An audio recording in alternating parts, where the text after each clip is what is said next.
저는 보건환경연구소에서 주로 대기업의 영향을 연구하고 있는데요. 신경정신질환에 대한 연구를 주로 수행하고 있고, 오늘은 제가 수행한 연구 중에 두 가지에 대해서 보여드리고자 합니다. 제가 준비한 두 가지 주제는 먼저 PM2.5 초미세먼지와 노인 인지장애 환자에서 신경정신이 어떻게 악화되는지, 신경정신 증상이, 그리고 두 번째로는 5가지 대변 물질이 파킨슨병 악화를 어떻게 유발하는지에 대해서 말씀드리겠습니다. 먼저 연구 배경은 우리 사회가 발전하면서 우리 건강에 영향을 미치는 위험 요소들이 변하고 있습니다. 의학 수준의 발전, 그리고 공중보건학적 중재 등으로 인해서 과거에 언더뉴트리션, 언세이프 워럴 등의 트랜지셔널 리스크에서 현재는 타바코, 오버레이, 얼번 에어폴루션 등 마던 리스크로 헬스 리스크 트랜지션이 일어나고 있습니다. 그 중에서도 마던 헬스 리스크 중 하나인 에어폴루션은 전 세계적으로 건강을 위협하고 있고 WHO의 보고서에 따르면 대기오염이 가장 큰 환경 위험 요소로서 2012년에 700만 명의 사망을 일으켰고 그 중에서도 앰비언트, 실외 대기오염 물질은 매년 420만 명의 사망을 일으키고 있습니다. 지금까지 연구된 바에 따르면 생물학적 기전은 대기오염 물질이 폐포와 혈관을 통해서 심혈관계와 호흡기계에 침투해서 산화 스트레스와 염증 반응을 일으켜서 질환을 일으키는 것으로 보고되었습니다. 최근에 이러한 대기오염이 신경정신질환에도 영향을 미칠 수 있다라는 가설이 제기되면서 이 신경계에 대한 관심이 되게 커지고 있는데요. 신경계 질환에 영향을 미치는 여러 가지 인자 중에 원인 인자로 보고되어 있는 게 인플라메이션입니다. 근데 이 에어폴루션이 다양한 환경 요인 중에서 염증 반응이랑 산화 스트레스를 유발하는 가장 만연한 환경 요인으로 연구가 되었습니다. 실제로 많은 실험 연구들이 대기오염이 어떻게 신경계에 영향을 미치는지를 보고를 하였고요. 주로 이제 마우스 같은 실험용 동물 아니면 세포 배양 이런 방법들을 통해서 기전을 밝혀냈습니다.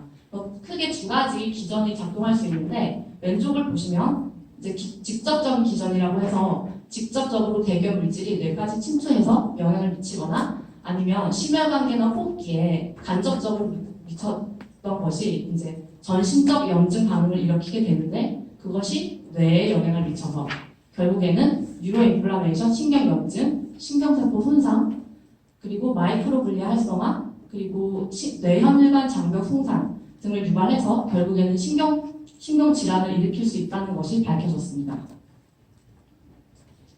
그래서 이렇게 가능한 기전이 보고된 의미에서 선진국, 유럽과 미국을 중심으로 역학 연구들이 몇몇 진행되어 왔는데 한국을 포함한 아시아에서는 아주 연구가 제한적으로밖에 진행되지 못하였고 선행 연구 결과들도 되게 결과들이 상이한 상황입니다. 우리나라에서 이제 신경퇴행성 질환 연구가 중요한 이유는 우리나라의 고령화 속도가 매우 빠르기 때문입니다. 우리나라는 2017년에 14%가 넘어간 고령 인구 비율이 이미 고령 사회에 진입하였고요. 이것은 초고령 사회인 일본보다 7년이나 빠른 수준입니다. 그래서 신경퇴행성 질환의 가장 큰 위험 요인이 나이인 만큼 앞으로 질환에 걸릴 위험 인구가 더욱 증가할 것이고요. 실제로 이미 초고령 사회에 들어선 일본은 노인들의 치매 문제로 사회가 큰 문제에 직면하고 있습니다. 특히 일본은 장수하는 노인들이 많은 것으로도 유명한데 장수를 하면서 신경퇴행성 질환에 걸릴 노인 인구들이 더 많아지고 또 이 질환의 특성은 회복이 불가능한, 완치가 불가능한 특성이 있기 때문에 평생 그 병에 걸린 채로 살아가야 합니다. 우리나라도 이제 2026년에 초고령 사회에 직면하게 되면은 같은 문제에 직면하게 될 것입니다. 현재 한국에서는 계속 도시화가 되고 있고 그리고 차량 수랑 교통량도 계속 많아지고 있습니다. 그렇기 때문에 많은 사람들이 계속 대기오염에 노출되고 있고요. 그리고 또한 계속 인구 고령화가 진행되면서 노인 인구가 많아지고 그들의 기대 수명 또한 증가하고 있습니다. 이러한 상황들을 고려했을 때 한국의 많은 노인들이 대기오염에 노출돼서 신경퇴행성 질환에 걸리거나 악화될 위험에 노출될 것이며 그들의 건강 수명 및 삶의 질이 되게 악화될 것입니다. 그래서 이러한 배경에 근거를 하여 제가 연구를 해서 과학적 근거를 제공하고자 하였고요. 첫 번째 주제는 초미세먼지와 노인 인지장애 환자에서 신경정신과적 증상 악화 간의 관계입니다. 인지장애란 학습, 기억, 지각, 문제 해결 그런 것들을 포함하는 인지 능력에 영향을 미치는 정신건강장애입니다. 이게 초기 단계를 우리가 경도 인지장애라고 하는데 이때에는 기억력에 문제가 생겨서 기억은 안 되지만 일상 수행할 수 있는 능력이 있기 때문에 치매까지는 아니고요. 정상 노화와 치매 전 단계라고 볼 수 있습니다. 이게 경도 인지 장애가 진행되면은 기억력을 상실하는 증상의 경우에는 알츠하이머로 진행이 되고 그 외의 증상의 경우에는 혈관성 치매나 기타 인지 장애 질환을 가지게 됩니다. 그렇기 때문에 치매로 진행되는 것을 예방하는 것이 중요하다고 할 수 있고 국민건강보험공단의 보고에 따르면 2017년 경도인지장애 환자 수가 5년 전인 2012년에 비해 약 3배나 증가하여서 19만 명에 달하였다고 합니다. 그에 따라서 건강보험과 장기요양보험에 부담금이 되게 많이 들었다고 하고 아래 보시면 이제 보건복지부의 보고에 따르면 2050년에는 노인 환자 중에 치매 유병 환자가 약 15%까지 증가할 것이며 그로 인한 치매 환자의 전체 관리 비용은 약 106조에 도달할 것이라고 보고한 바가 있습니다. 제가 이 연구에서 사용한 결과 변수로 측정한 것이 신경정신과적 증상인데요. 신경정신과적 증상이란 치매 환자의 인지기능을 제외한 기타 모든 증상입니다. 기억력이라는 것은 인지기능에 포함되지만 그 외에 초조, 안절부절, 공격행동 같은 행동 증상, 아니면 만상, 환각, 우울증 같은 정신증상, 수면장애, 섭식장애 이런 것들이 다 신경정신 증상이라고 하고 이런 것들은 우리가 보통 인지 능력만 문제라고 하지만 실제 일상생활에서 더 많이 문제가 되는 것은 이러한 신경정신과적 문제입니다. 실제로 대부분의 치매 환자들이 이 증상들을 흔하게 가지고 있고 90%가 이 증상들을 가지고 있습니다. 그리고 경도 인지장애 환자들에서도 되게 많이 증상을 동반하고 있고 이러한 신경정신과적 증상이 치매 환자 본인뿐 아니라 가족들과 간병인들에게 신체적, 정신적 스트레스를 주고 그리고 이러한 증상들이 환자를 요양보호시설에 보내게 되는 가장 큰 이유가 되고요. 결과적으로 사회적 비용을 증가시켜서 고령화 사회에서 많은 문제를 일으키고 있습니다. 과거에 이제 PM2.5가 정신질환, 신경질환에는 영향을 많이 미친다는 게 보고되어 있었지만 노인의 인지장애 환자에서 신경정신질환을 악화시킨다는 연구 결과는 아직 진행된 바가 없어서 제가 수행을 하게 되었고요. 추가적으로 환자가 노출돼서 증상이 악화된 것이 혹시 보호자들의 고통을 증가시키지는 않을까 하는 두 가지 가설을 검증하여 보았습니다. 연구 방법입니다. 먼저 제가 연구 대상으로 사용한 곳은 보건복지부가 지정한 노인성 치매 연구 임상연구센터라는 크레도스 코호트를 사용하였습니다. 이 크레도스 코호트란 한국인 치매 특성을 이해하기 위하여 2005년에서 2010년 국내 56개 병원의 치매 전문 의사들이 참여해서 구축한 선적 코호트입니다.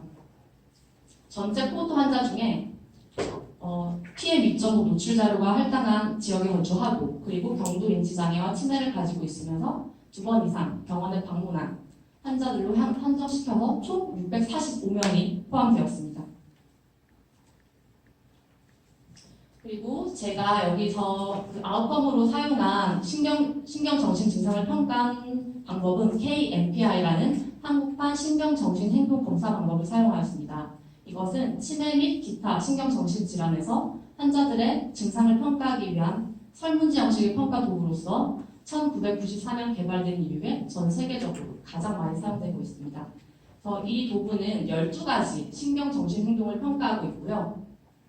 환자들의 지난 한 달간 증상을 빈도와 심한 정도로 나누어서 평가를 하고 추가적으로 그 증상 때문에 보호자가 얼마나 고통을 받는지 MPIT를 평가하게 됩니다. 그래서 환자는 직접 설문을 하기 불가능하기 때문에 환자를 돌보는 가장 가까운 보호자를 통해서 평가를 하고, 그래서 평가하는 12가지 항목은 망상, 환각, 초조, 우울, 불안, 다행감, 무감동, 타락제, 과민, 비정상적인 반복 행동, 야간의 행동, 식욕 변화입니다. 그래서 1번 문항을 예로 보시면 망상인데요. 사실이 아닌 것을 사실이라고 믿고 있으니까, 예를 들어 자기 해치려고 한다던가 무엇을 훔쳐갔다고 주장합니까? 그래서 환자가 이 문항에 해당이 되면 아래 세부 질문으로 넘어가게 되고요. 그렇지 않으면 2번으로 넘어가서 답을 합니다. 그리고 매 문항은 총 3가지 세부 문항으로 구성되어 있습니다. 처음에는 빈도, 1에서 4점, 그리고 정도, 1에서 3점, 그리고 환자의 스트레스, MPIT는 0에서 5점으로 구성되어 있습니다. 그래서 최종적으로 12가지 질문에 대해서 답을 하면 환자의 정신 증상을 평가하는 KMPI는 총 0에서 144점의 점수를 가지게 되고요. 스트레스, 보호자의 스트레스를 평가하는 문항은 총 0에서 60점의 점수를 갖게 됩니다. 그래서 저는 이 점수를 기반으로 해서 인지장애 환자의 신경정신 증상을 나타내는 결과 변수로 사용하였습니다. 노출 측정 방법입니다. 저는 이제 미세먼지보다 더 영향이 심한 PM2.5를 중심으로 연구를 하고 싶었고요. 그 이유는 조금 연구가 진행되지 않은 것들이 많기 때문에 초미세먼지를 하려고 했고, 그런데 초미세먼지는 서울에서만 2002년부터 자료를 제공하고 있었습니다. 다른 지역은 2015년부터 제공을 했고, 그래서 저가 서울로 한정할 수밖에 없었고요. 그림을 보시면 서울시는 25개의 구가 있는데 모든 구별로 측정서를 가지고 있어서 서울시 보건환경연구소에서 구별로 측정한 시간별 PM2.5 자료를 획득하였습니다. 이 자료를 받아서 각 구별로 24시간 평균 농도를 구축하였고요. 그리고 코호트에서 개인정보 보호를 목적으로 그 환자의 주소를 구 단위까지만 제공을 했기 때문에 저는 구별로 평균을 만들어서 환자들이 거주하고 있는 구의 평균 농도를 그 환자의 PM2.5 노출로 평가하였습니다. 그리고 노출 변수로서 그 24시간 평균 농도를 기반으로 총 5가지 평균 농도를 만들었는데요. 환자가 병원에 방문해서 신경정신과적 증상을 평가한 날부터 과거 1개월, 2개월, 3개월, 6개월, 최종 총 1년, 2.1년 평균 해서 구축을 하였고, MPI 평가지는 지난 한 달 동안의 증상을 평가하는 것이기 때문에 더 단기간의 노출은 고려하지 않았습니다. 통계적 분석 방법입니다. 저는 포화송 로그 선형 회귀 분석이라는 방법을 사용하였는데요. 그 이유는 제가 사용한 결과 변수가 정규 분포가 아니라 이제 0부터 양의 점수이기 때문에 이것이 포화송 분포를 가지기 때문에 포화송 분포를 모형화를 하였고, 추가적으로 제가 환자 2번 이상 측정한 반복 자료를 사용하였기 때문에 이런 경우에는 코릴레이션이 발생하기 때문에 이런 코릴레이션을 고려해주는 방법으로 일반화 추정 방정식 G2를 사용하였습니다. 최종 모형은 다음과 같습니다. 노출로서는 PM2.5, 1개월, 2개월, 3개월, 6개월, 1년 평균, 아웃컴으로는 KMPI 점수와 MPIT 점수, 그리고 3가지 모형을 구축하였습니다. 첫 번째는 기본 모형이고, 두 번째는 환자의 다양한 개인 수준의 변수를 고정하였고, 세 번째는 추가적으로 구 수준의 의료 인력, 녹지율, 그리고 경제적 만족 수준, 이런 것들을 추가로 고정하였습니다. 결과를 보여드리겠습니다. 먼저 테이블 1은 인지장애 환자의 임상적, 인과학적 특성을 보여줍니다. 총 645명의 환자와 645명의 보호자가 연구에 포함이 되었고요. 환자의 평균 나이는 74세, 그리고 남성이 37%로 여성이 더 많았고, 환자들의 평균 교육 수준은 9년 정도의 교육 기간이 있었습니다. 동반 질환으로는 고혈압이 56%로 가장 많았고요. 그리고 보호자와의 관계를 봤을 때 보호자가 환자를 부양하고 있는 사람들 중에서는 이제 배우자가 제일 많았고, 그 다음 딸이 많았고, 환자와 같이 생활하고 있는 보호자는 약 66%였습니다. 그리고 인지장애를 질환 그리고 인지장애 환자가 48%로 많았습니다. 그리고 다음 점수는 인지장애별 KMPI 점수와 MPID 점수의 분포를 보여줍니다. 위쪽의 행을 보시면 이제 KMPI 점수인데요. 첫 번째 방문, 두 번째 방문 전체 점수입니다. 그래서 이제 알츠하이머 환자와 알츠하이머 외의 치매 환자의 경우에는 첫 번째 방문보다 두 번째 방문에서 점수가 꽤 많이 증가하였고요. 이것은 그만큼 병이 계속 진행된다는 뜻입니다. 그리고 경도인지장애 환자와 치매 환자를 나누어서 보았을 때는 경도인지장애 환자에 비해 치매 환자의 경우 10점 정도 정신 증상 점수가 더 높았습니다. 그리고 보호자의 스트레스 점수인 MPID 점수는 첫 번째 방문에서는 알츠하이머 환자가 높았고 두 번째 방문에서는 알츠하이머 외의 치매 환자가 높았습니다. 이것은 제가 노출 변수로 사용한 PM 2.5의 평균 노출 농도가 어떻게 계산되었는지를 보여주는데 대체로 모든 환자별로 그리고 기간별로 봤을 때 많은 사람들이 26 마이크로그램 퍼 큐빅미터로 노출을 받는 것으로 나타났습니다. 그리고 이게 메인 결과입니다. PM 2.5 노출과 신경정신과적 증상 악화 간의 관계를 보여주는데요. 먼저 가장 유의한 것은 변수를 많이 고정한 모형 2와 모형 3에서 유의하였고 기간별로 농도를 봤을 때는 1개월 평균과 2개월 평균에서만 그 유의하게 나타났고 그보다 긴 노출 기간에서 유의하게 나타나지 않았습니다. 그래서 이거를 같이 해석해 보면은 전체 인지장애 환자에서 PM 2.5 한 달 평균 농도로 인해 신경정신 증상 점수가 16.7% 증가했다는 것입니다. 그러니까 점수가 높을수록 그 정신 증상이 많은 것이니까 그만큼 환자의 신경정신 증상 점수가 PM 2.5 노출로 인해 증가하였다라고 해석할 수 있습니다. 그리고 이제 그 환자 그룹별로 나누어서 알츠하이머랑 경도인지장애 환자 순으로 나누어 봤을 때는 경도인지장애에서 거의 점수가 40%나 증가하는 것으로 나타났습니다. 그래서 이런 걸 생각했을 때 이제 경도인지장애가 치매로 진행되는 것을 생각했을 때 경도인지장애 환자더라도 PM 2.5 노출에 되게 주의해야 된다는 결과를 보여줍니다. 그리고 두 번째로는 PM 2.5 노출과 보호자의 고통 정도에 대한 분석 결과입니다. 여기에서도 모형 2와 모형 3에서 유의하게 나타났는데 여기서는 알츠하이머 환자의 보호자에서만 유의하게 스트레스 정도가 유의하게 증가하는 것을 확인할 수 있었는데요. 가능한 이유로는 이제 경도인지장애 환자는 기억력은 나쁘지만 어쨌든 본인 스스로 일상 수행할 능력이 있기 때문에 좀 환자가 스트레스를 받지 않지만 이제 알츠하이머 환자는 되게 그 일상 수행 능력이 없기 때문에 악화된 증상으로 인해서 보호자가 느끼는 스트레스가 매우 커질 수 있다라는 것을 보여주는 결과입니다. 그리고 이거는 이제 모형을 조금 더 정교하게 해보려고 한 결과입니다.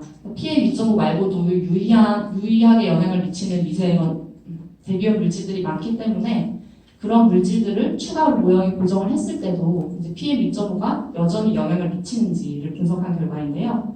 그래서 분석 결과 거의 모든 분석에서 여전히 PM 2.5의 영향이 유의한 것으로 확인이 되었습니다. 그리고 이것은 PM 2.5 말고 다른 대기오염, 4개 대기오염 물질, 이제 NO2는 이산화질소, 이산화황, 오존, 일산화탄소 이러한 것들도 영향을 미칠 수 있는지에 대해서 제가 추가적으로 분석을 해본 결과입니다. 그랬더니 이제 환자의 증상을 평가하는 KMPI에서는 경도인지장애 환자에게 NO2, 이산화질소 1개월 평균이 약 28.6점 정도를 증상을 악화시켰고 환자의 스트레스에 대해서 봤을 때는 알츠하이머 환자의 보호자에서 일산화탄소가 2개월 평균이 34%로 증가를 시켰는데 이런 이산화질소와 일산화탄소가 배출되는 데는 많은 게 있는데 여기가 서울이라는 것을 고려했을 때 주로 이제 자동차 배기가스에서 많이 배출되는 것으로 생각할 수 있겠습니다. 가능한 생물학적 기전으로 먼저 이제 PM 2.5로 인한 신경염증입니다. PM PM2.5가 뇌에 영향을 미칠 수 있는 다양한 것들이 있었는데 특히 이 신경염증이 최근 연구에 따르면 치매의 발병에 포함되는 기전이라고 그 최근 연구가 보고를 하였기 때문에 PM2.5가 기존의 인지장애를 가지고 있는 환자들의 신경정신 증상을 악화시킬 수 있다는 것은 좀 타당한 기전으로 생각이 듭니다. 그리고 두 번째로 가능한 기전은 신경 전달 물질의 변화인데요. 신경 전달 물질이라는 것은 도파민, 세로토닌 많이 들어보셨죠? 그런 것들이 우리의 기분과 불안감, 충동성 이런 것들을 조절하는 것들을 신경 전달 물질이라고 하는데 최근 연구에 따르면 치매 환자들의 공격성, 무감동, 정신 증상 그런 것들이 신경 전달 물질의 변화와 관계가 있는 것이 밝혀졌습니다. 그래서 그런 것도 역할을 했을 수 있고요. 그리고 이제 경도인지장애 환자가 그렇게 증상이 심하지 않은 거에 비해서 되게 높은 관련성이 발견되었잖아요. 가능한 이유로는 실제로 연구 결과에 따르면 경도인지장애 환자의 뇌에 염증 마커가 치매 환자보다 더 많은 것이 밝혀졌습니다. 그래서 염증 마커가 많을수록 더 염증 반응이 많이 일어나서 영향을 미쳤을 수 있습니다. 그리고 두 번째 주제는 5개 대기업 물질을 단기 노출과 파킨슨병 악화에 대한 연구입니다. 파킨슨병은 방금 보신 알츠하이머 다음으로 전 세계에서 두 번째로 유병률이 높은 신경퇴행성 질환입니다. 인구의 고령화로 인해서 PD로 인한 사회 경제적 부담이 계속 증가하는 상황입니다.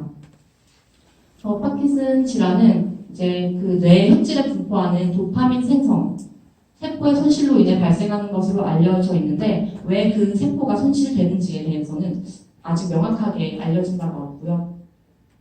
주로 운동신경 관련 증상이 나타나다가 나중에는 우울증이랑 치매가 동반되면서 삶의 질이 매우 악화되게 됩니다.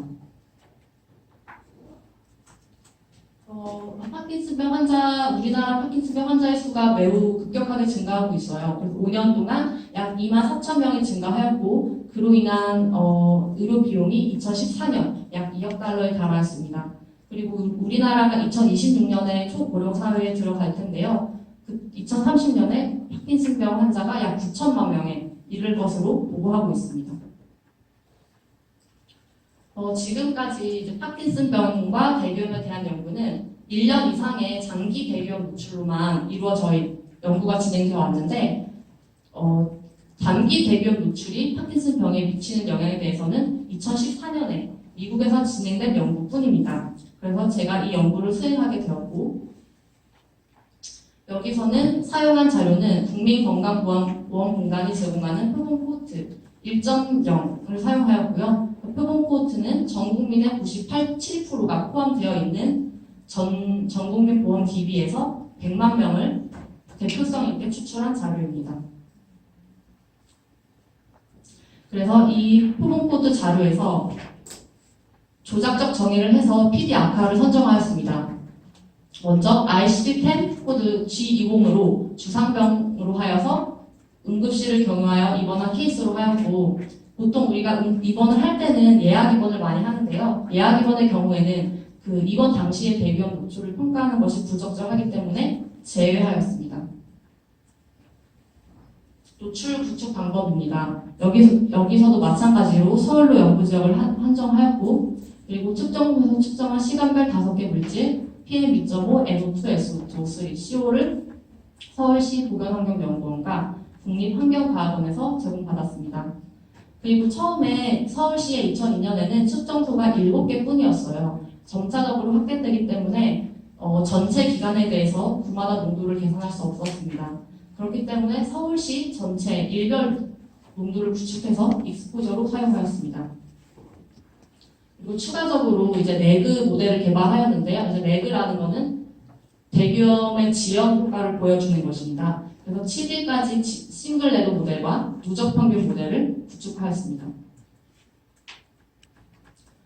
통계 분석 방법으로는 케이스 크로스오버, 이건 환자 교차 연구 디자인이라는 뜻인데 환자 연구 디자인을 가지는 조건부 회계 분석을 수행하였습니다. 환자 교차 연구 디자인은 환자 스스로 대조군이 되기 때문에 환자의 변하지 않는 특성, 성과 유전학적 요인 그런 것들이 미치는 영향을 자동적으로 통제할 수 있습니다. 그리고 여기서는 시간 층화 방법, 타임 스트래티파이드 메서드로 요일을 매칭하는 방법을 사용하였습니다. 예를 들어서 한 환자가 3월 19일에 파킨슨 병으로 응급 입원을 했으면 3월 달에 모든 목요일을 대조일로 매칭해서 농도를 비교하는 방법입니다. 이 방법으로는 시간에 따라서 천천히 변하는 요인들은 자동적으로 보정할 수 있습니다. 예를 들어서 한 달 안에 변하지 않는 만성 유병 상태나 직업 상태 이런 것들은 모형을 통해서 자동으로 보정할 수 있게 됩니다. 그래서 모형의 보정할 변수로는 한 달 안에서 변화하는 온도, 습도 이런 것들을 보정하게 되었습니다. 결과입니다. 100만 표본 코트 중 서울에서 파킨슨병 환자의 특성을 보여주는데 파킨슨 병을 주 질환으로 하여서 응급 입원한 사람은 77명이었습니다. 그 중에서 65세 이상이 90%였고요. 동반 질환으로는 치매와 당뇨가 가장 많았습니다. 그리고 다음 표는 방금 그 케이스 크로스오버 디자인을 통해서 뽑은 케이스와 컨트롤의 대기업 물질 농도가 어떻게 달랐는지를 보여주는 표입니다. 자, 아래쪽에 보시면 레그 0, 그러니까 응급 입원 당일부터 7일 전까지 농도를 누적 평균한 값인데요. 보시면은 케이스 데이 때 오존을 제외하고는 모두 환자가 입원한 케이스 데이에 대조일보다 농도가 유의하게 높았습니다.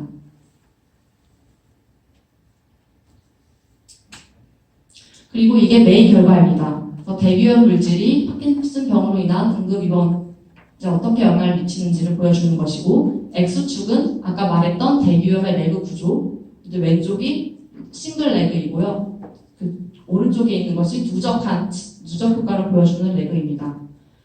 오존을 제외한 모든 물질이 파킨슨 병을 유의하게 증가시키는 것을 확인하였고요. 특히 입원 당일부터 3일 전 누적 평균 때부터 점차 통계적으로 유의해서 7일까지로 노출 기간을 늘리면은 엄청 그 크기가 증가한 것을 확인할 수 있었습니다. 그래서 한 일주일 정도만 노출이 돼도 그 위험성이 많이 증가한 것을 확인하였습니다. 한번 수치를 보시면은 PM2.5의 경우에는 10 마이크로그램 큐빅미터 증가했을 때 이제 파킨슨 병으로 인해서 응급 입원할 위험도가 1.61배 증가한 것을 확인할 수 있었습니다. 이것도 다른 대기업 물질을 추가적으로 보정한 뒤에 살펴본 결과이고요. 오존을 제외하고는 다른 대기업 물질들이 여전히 유의하게 영향을 미쳤고, 특히 이산화질소의 영향이 가장 컸습니다. 그래서 이산화질소는 우리가 자동차 배기가스의 트레이서로 많이 생각을 하고 있는데요. 그리고 이거는 추가적으로 이제 이 대기염과 파킨슨 병의 관계가 선형인지 비선형인지를 분석해준 결과입니다. 만약에 비선형이라는 것은 역치가 존재한다는 거죠. 그래서 그 역치가 이상일 때만 인체에 영향을 미친다는 것인데 분석 결과 다 선형이었습니다. 그러니까 이 말은 농도가 베이스라인 농도가 어디에서든지 상관없이 농도가 증가할수록 유의하게 건강에 영향을 미친다는 것으로 해석을 할 수 있겠습니다. 그리고 이제 민감도 분석을 수행해 보았는데요. 민감도 분석이란 메인 결과가 다양한 변화를 주었을 때도 여전히 유의한지를 보여주는 결과입니다. 6가지 분석을 수행을 하였고 대체로 모든 결과에서 여전히 파킨슨 병에 미치는 영향이 유의하였습니다. 그래서 파킨슨 병과 대기염의 영향에 대해서는 가장 가능한 가전으로 보고되어 있는 게 마이크로글리아 활성화입니다. 대기염이 아까 말씀드렸듯이 마이크로글리아를 활성화시킬 수 있다고 하는데 이 마이크로글리아가 PB의 발병의 주요 성분이 알파 시누클리오패스라는 게 있는데 이거를 발생시키고 악화시킨다고 합니다. 제가 연구를 통해 발견한 것은 기존에는 좀 장기간에 대한 연구가 많이 이루어졌습니다. 1년 이상에. 그런데 여기서는 제가 월별, 미드텀을 월별로 하는데요. 그 월별 또는 데일리의 숏텀 대기염 물질도 한국 노인 신경통성 질환을 가진 노인 환자들에게는 유의하게 영향을 미쳤다는 것을 확인할 수 있었습니다. 그렇기 때문에 신경퇴행성 질환을 가진 노인들에게는 대개 단기간에, 일주일 정도의 단기간의 노출도 매우 위험할 수도 있다라고 생각할 수 있을 것 같습니다. 여러 가지 제한점이 있었는데요. 먼저 가장 큰 제한점인데, 이제 우리가 만든 대변 물질이 실제로 환자의 노출이 아닐 수도 있잖아요. 그럴 경우에는 이제 노출 측정 오차라는 것이 발생하게 됩니다. 그런데 이 노출 측정 오차는 그 결과를 0으로, 그러니까 결과가 없어지게 하는 방향으로 가기 때문에 실제 영향보다 더 과소 추정하게 됩니다. 그렇기 때문에 제 연구 결과가 과장되지는 않은 결과라고 말씀드릴 수 있고요. 그리고 두 번째로는 코호트 자료에 제가 기록된 코호트 자료만을 사용하였기 때문에 만약에 자료가 잘못되었을 경우에는 제가 환자의 분류를 잘못했을 수도 있고 그러한 오분류 가능성이 있게 됩니다. 그런데 그 오분류 가능성이 이제 케이스랑 대조들이랑 같기 때문에 그 확률이 이런 경우에도 영가설로 편향하게 되기 때문에 과장되지는 않았고요. 그리고 마지막으로는 제가 고정하지 못했던 잠재적인 혼란 변수들이 있을 수 있습니다. 마지막으로 함의입니다. 지금까지 전 세계적으로 신경퇴행성 질환에 대한 연구는 아직 많이 이루어지지 못했는데 추가적으로 그런 근거를 제공할 수 있었고요. 그리고 지금 한국에서는 되게 급속한 고령화로 인해서 노인 인구가 많이 증가하였고 그로 인해서 신경퇴행성 질환 위험에 있는 사람들도 많아지고 있고요. 그리고 차량 소유수, 비클 오너십도 되게 많이 증가하고 있습니다.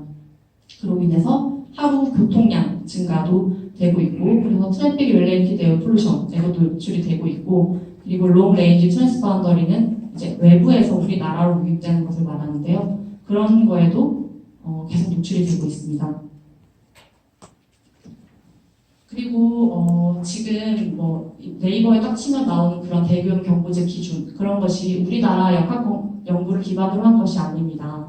WHO의 그 인터림 수준을 차용한 것인데 그 WHO 가이드라인을 만든 배경은 이제 그 기존의 미국과 선진국에서 수행된 결과들을 통합해서 만든 것이기 때문에 우리나라에는 적합하지 않을 수 있습니다.